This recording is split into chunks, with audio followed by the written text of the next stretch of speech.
Bang, tahun 31 sebelum Masehi dianggap sebagai berakhirnya peradaban Mesir kuno yang disebabkan oleh peristiwa. Nah, kita telusuri satu-satu yuk pilihan jawabannya. Yang A, bencana alam berupa gempa bumi besar yang melanda wilayah Mesir. Pernyataan ini merupakan salah karena tidak ada gempa bumi besar yang melanda wilayah Mesir. Kemudian yang B, lemahnya Ramses III sehingga dengan mudah bangsa Makedonia mengalahkan Mesir. Nah, Ramses III ini merupakan raja besar terakhir dari kerajaan baru. Tetapi penaklukan bangsa Makedonia mengalahkan Mesir ini bukan terjadi pada masa Ramses III. Jadi yang ini salah. Dan penaklukan bangsa Makedonia mengalahkan Mesir ini akan disebutkan lagi pada pernyataan selanjutnya. Jadi kita lanjut aja ya. Yang C, perpecahan internal yang terjadi karena lemahnya pemerintahan Ramses III, yang ini sebetulnya merupakan fakta.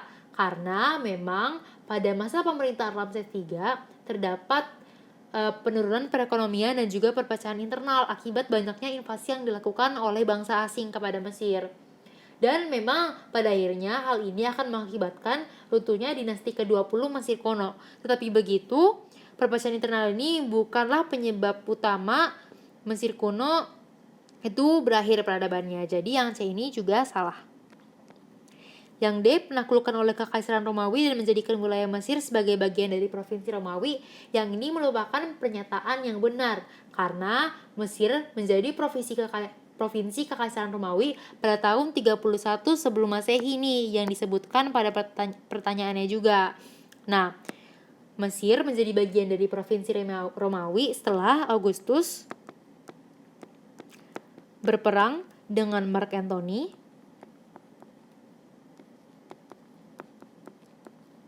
dan Ratu Cleopatra ke-7, di mana Ratu Cleopatra ke-7 ini merupakan penguasa Mesir pada kala itu. Dan pada peperangan ini akhirnya Mark Antony dan Cleopatra lah yang kalah. Jadi secara otomatis wilayah Mesir itu ditaklukkan oleh Kekaisaran Romawi pada pertempuran Actium ini.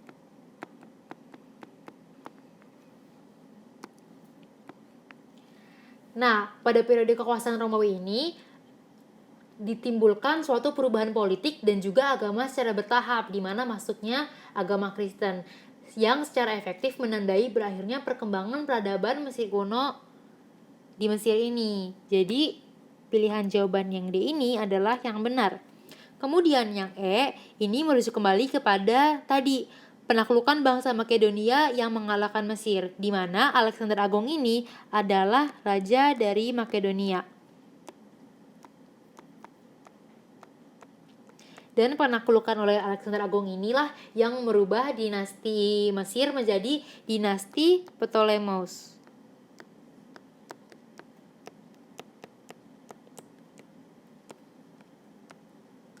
Tetapi walaupun ditaklukkan oleh Makedonia ini, budaya Yunani tidak menggantikan budaya asli Mesir karena penguasa dinasti Ptolemeus mendukung tradisi lokal untuk menjaga kesetiaan rakyat. Jadi pilihan yang ini juga salah. Nah, oleh karena itu dapat kita simpulkan bahwa pilihan jawaban yang paling benar adalah yang D, penaklukan oleh Kekaisaran Romawi dan menjadikan wilayah Mesir sebagai bagian dari provinsi Romawi. Sekian untuk pembahasan soal kali ini, tetap semangat dan sampai jumpa.